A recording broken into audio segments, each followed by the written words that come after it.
Welcome to another episode of the Advice First podcast. This is your host, Robert Clark. Today, I'm joined by an extraordinary guest. I cannot wait to hear his insights on our show. I have in front of me Mr. Roger Doumanian.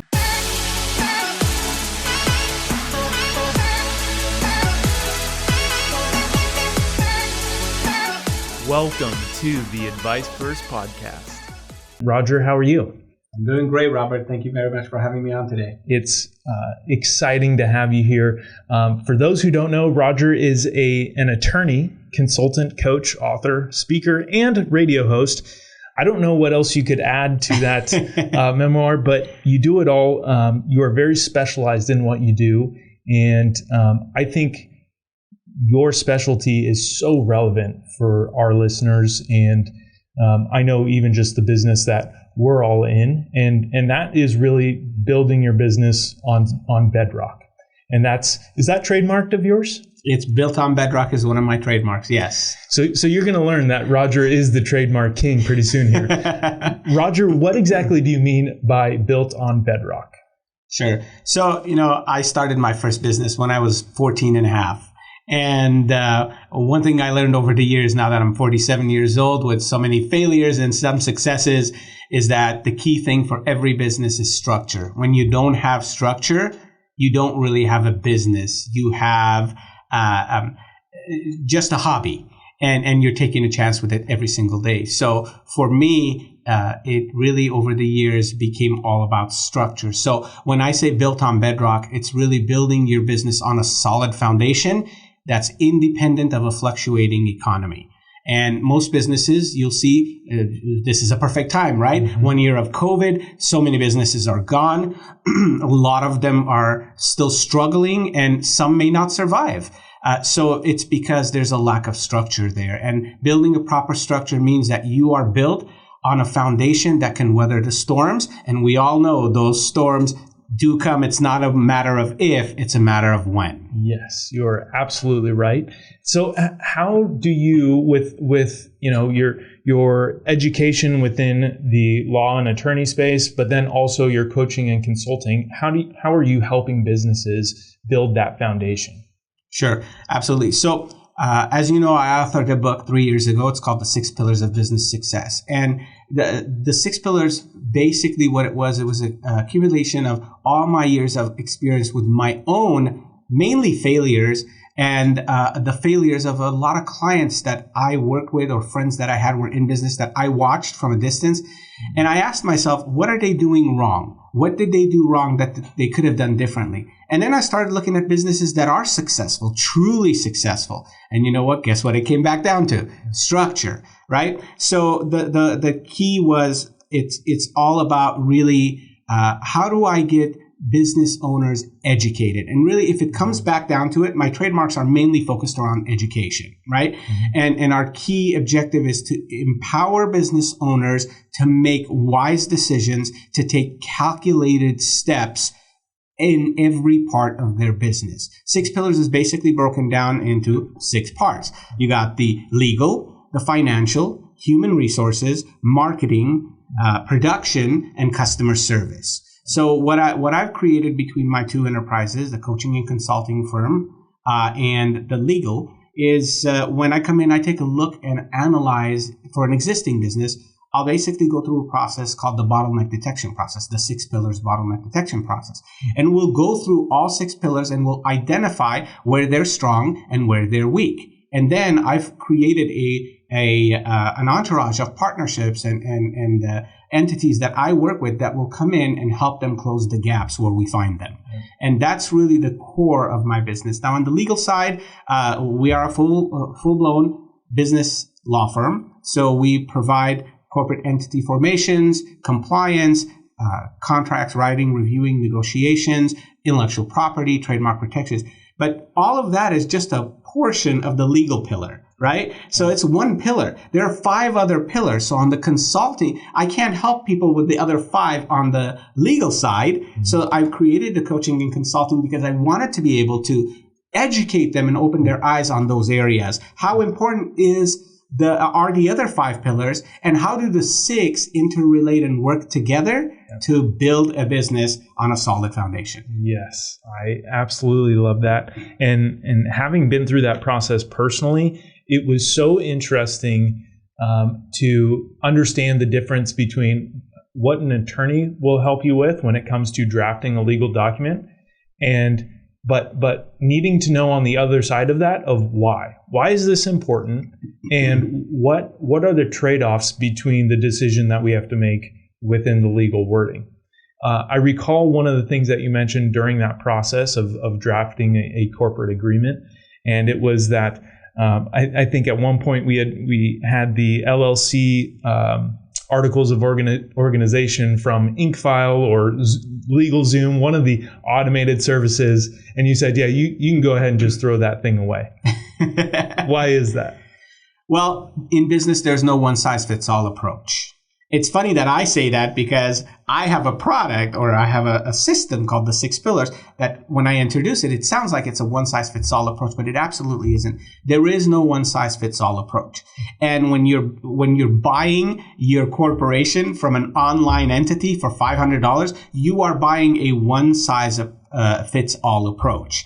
And it doesn't work like that. How can the legal needs of a plumber be the same thing as the legal needs of a wealth management company? They're not. How can the legal needs of an insurance service provider be the same things as a medical clinic? It's not. There are different liabilities. There are different areas of concern. There are different things that you need to put into place, different safeguards. So there's no way that you can buy a one-size-fits-all approach and think it's going to work for any business. That's the problem I have with these online DIY, do-it-yourself websites, because and if you look, they all disclaim at the bottom, we are not attorneys, because they know what they're selling is not legitimate, proper legal advice. Yeah. And that's where I have an issue with all of those. Yeah. So I would argue to say then that the exposures aren't one size fits all. Each business is going to have their own exposures if that is their filed articles of organization. But what are some of the risks that a business owner would face? And again, I realize it depends on the business they're in, but I mean, do you have any examples or situations where you've witnessed a business falling apart because a lack of the right contractual agreements? Yes, and not just contractual, but just the legal infrastructure and the rest, even the rest of the pillars in some areas, right? But if we focus on legal, you've got, if your business has employees, you've got an entire category of concerns that you need to look into, right? Once you have employees, especially in a place like California, right? Labor law violations they're very risky, very dangerous. Yeah. Not only do you have to worry about being in violation of labor laws that can then have your employees turn against you, you also have to have the proper paperwork in place to prevent employees. And some employees do, believe it or not. Most are great, but some are not. They'll steal from you. They'll steal your intellectual property. They'll steal your customer list. They'll steal your ideas and try to run off and do the same thing themselves. If you haven't properly prepared your business for that, if you haven't properly had them sign the right trade secret protection agreements, confidentiality agreements, they'll run off with your stuff, or they'll go off and tell a competitor about what you're doing. And next thing you know, your competitor releases your great new service or product 3 weeks before you do, and you're sitting here banging your head on the wall. That's just one minor example of what can go wrong. Service agreements. If you're providing services to your clients and you don't have a properly worded agreement in place, you're going to have a misconnect in expectations, right? Client's going to be expecting one thing. You're going to be expecting to deliver another, and then ultimately you have a dispute on your hands. And these things can get very costly, man. You know, let's just say, hypothetically speaking, litigation in a labor law dispute, right? Could cost you anywhere from $50,000 to $250,000.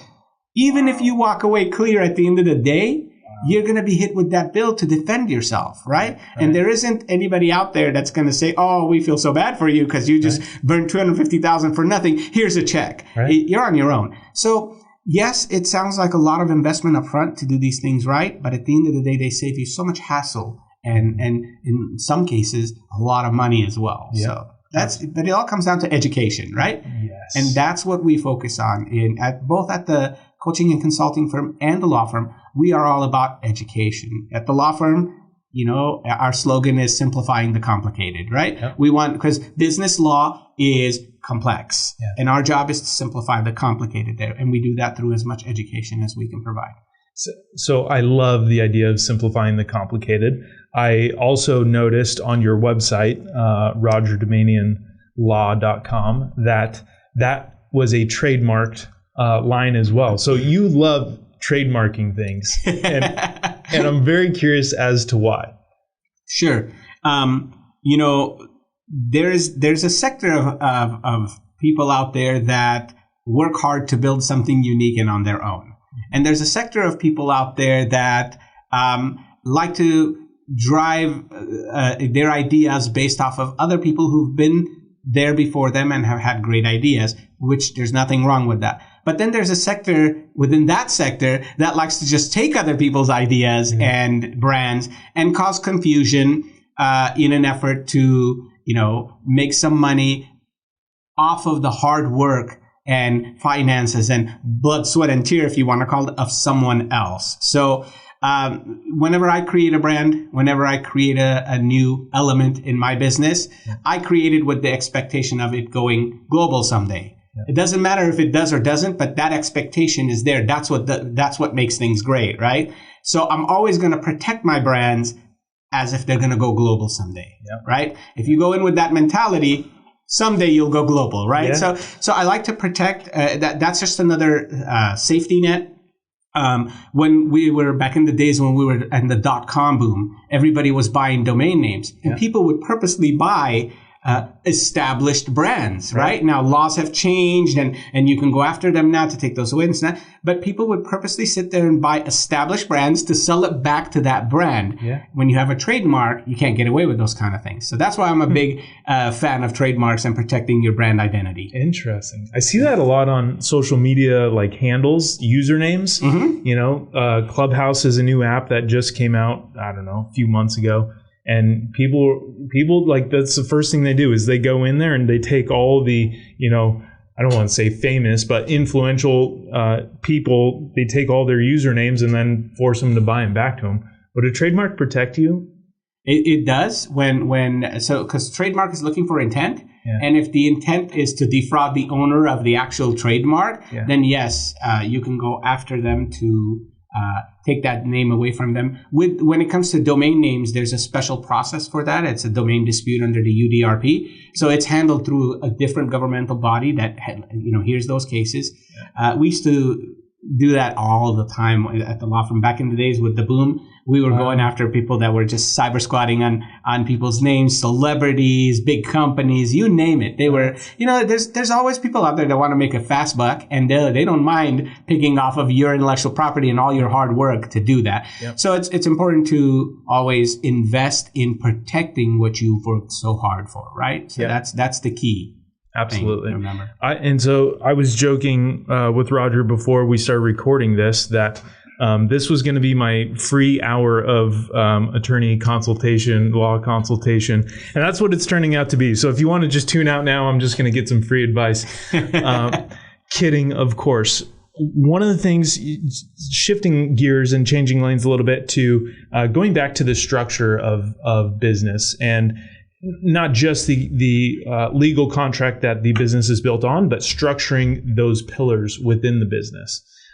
I think that is so critical because what we have right now are so many businesses and business owners who really just have a new job for themselves. And again, that's something we talked about before we hit the record button.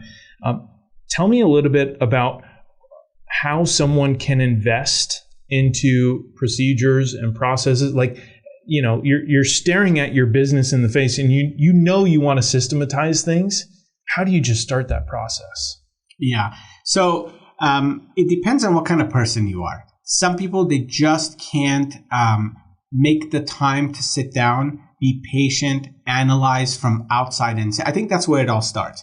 It's being able to analyze your business from outside in. Whenever I sit with a new consulting or coaching client, the first thing I tell them is, remember that oldie song, I'm on the outside looking in? Yeah. Well, we're going to sing that song a little bit, right? We got to get you outside emotionally, physically, looking into your business so that you can see. Because if you and I were to step outside of this studio right now and look in, the view we have is a completely different view. It's more of a 360-degree view. We're going to see a lot more than sitting here looking at each other, right? Yep. If you can take yourself out and look in, that's when you can start seeing all the gaps and issues in your company. If you can't do that on your own, you got to get yourself somebody that can guide you and hold you accountable for those things. Mm-hmm. Most of my clients, when I sign a coaching contract, it's a 1-year contract. And I tell them 1 year, twice a month, I don't want to meet with you more than that because I'm going to give you homework in between, right? Yeah. We end up doing 3 years, keep going, most of these clients, and we'll do it 4 times a month because they realize the benefits of having somebody actually guide you and hold you accountable to doing those things, right? So what you got to do is you got to get yourself in a position where you're on the outside looking in so that you can start identifying where all the gaps are and where you need these processes and procedures. And then you got to put pen to paper and you got to start sketching this thing out. Yeah. For me, when we run the process and we identify the issues, let's say production, right? Yeah. I work with one of my clients is an information technology company. And when we came in, they had a process. They just didn't know what it looked like. Right. We spent 6 months diagramming that process from A to Z because we're talking about multi-million-dollar company dealing with lots of multi-million-dollar companies in IT, and you can't afford to drop the ball when you've got a process, at working at that pace. Yep. But the problem is you never see until you actually see. And what I mean by that is that when you put something on paper and look it down on that piece of paper, now you're on the outside looking in. And you can start seeing, wow, you know what? I have this department here that's sitting here day and night.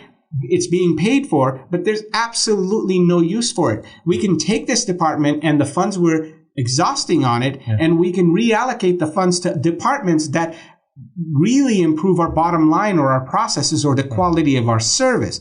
But you can't do that when you're involved with the day-to-day, right? Mm-hmm. When you're inside, you can't see what you see from the outside looking in. Right, absolutely. And so where do you think the priority falls as to what to focus on first within your business? Is it just the tasks that you do most frequently, or maybe the items that you're not as educated on and need to lean towards automating? The funny thing with that is that once you really look at, for me, it's always start with the 6 pillars. Mm-hmm. Again, legal, financial, HR. You should write a book on that. It seems to be a running theme. Go on Amazon, the 6 pillars of business success. It's there.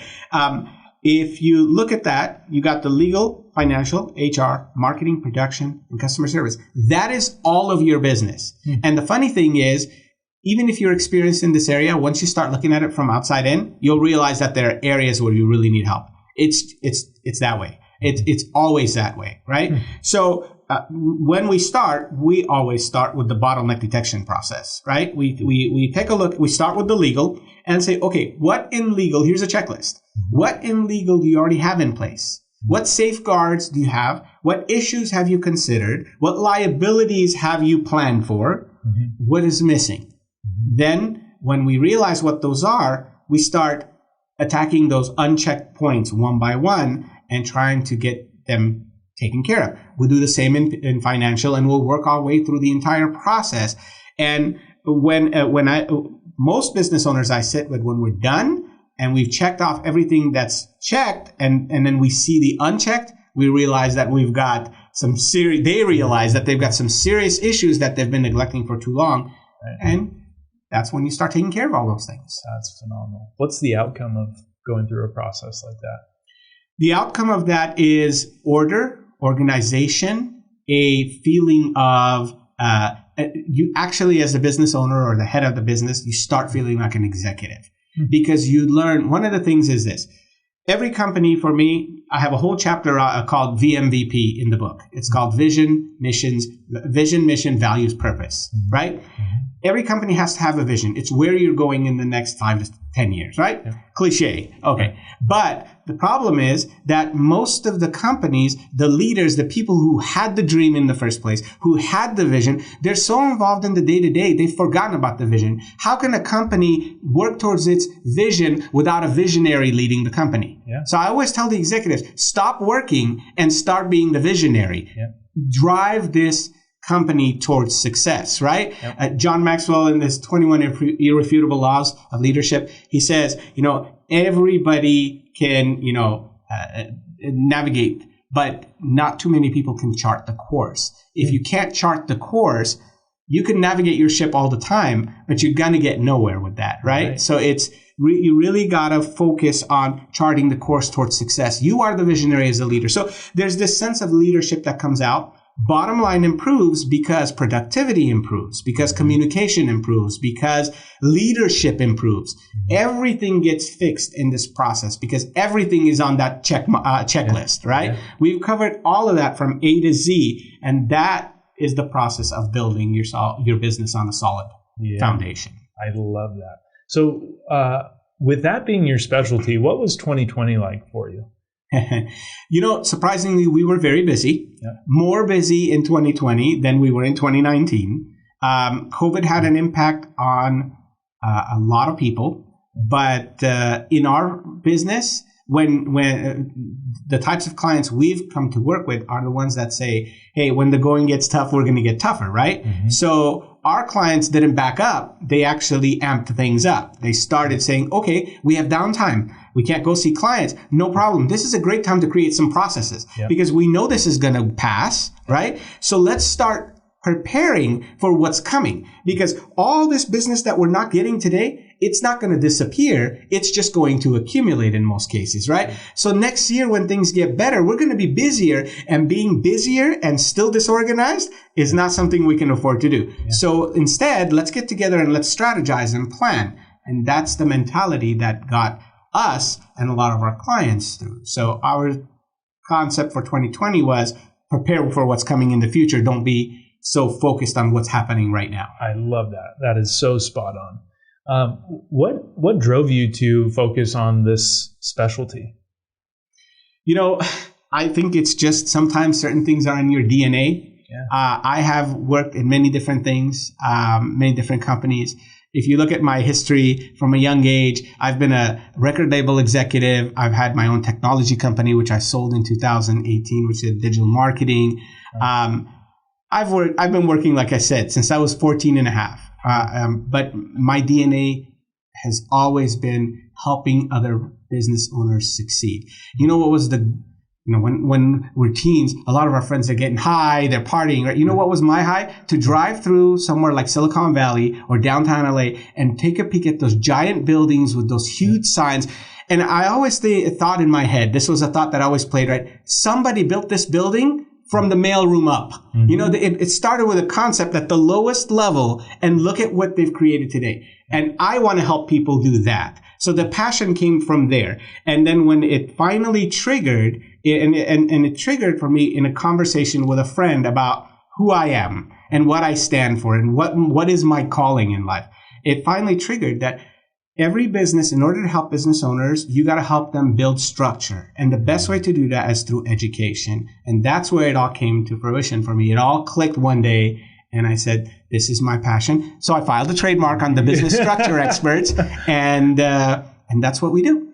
That's phenomenal, Roger. I love that. And you have your own radio show, or is it a podcast coming out? It's my own online streaming show that is coming up soon here. We've got we're doing some tail end planning. It's called Built on Bedrock. Yep. And the show is going to be very casual conversations like we're having here about the business owner's day-to-day challenges, struggles, opportunities, and the 6 pillars. How the 6 pillars, the elements of the 6 pillars, really can help deal with these things that come our way as business owners on a day-to-day basis. It's almost like a for us, by us kind of radio show. It's by a business owner who built what he has from nothing to, for business owners who are either just starting out or who've been at it for some time, who are struggling, or who are at this point where they want to go to the next level and they just need the guidance. They've plateaued, they've hit the lid, and they need to get the guidance to go to the next level. And that's what the show's all about. Fantastic. So Built on Bedrock by Roger Doumanian. Make sure you're looking for that on your local listing. And Roger, how can our listeners get in touch with you? Sure. So RogerDoumanian.com is my online bio. RogerDoumanianLaw.com is our legal website. And RDC Now, NOW. So RDCNow.com is our coaching and consulting website. Fantastic. All our contact information is on those sites. You got the domains, you have the trademarks, you have the knowledge, you have the education, and you have the passion. That's for sure. Roger, it's been a pleasure to have you on the show today. Thank you, Robert. It's been a pleasure being here with you.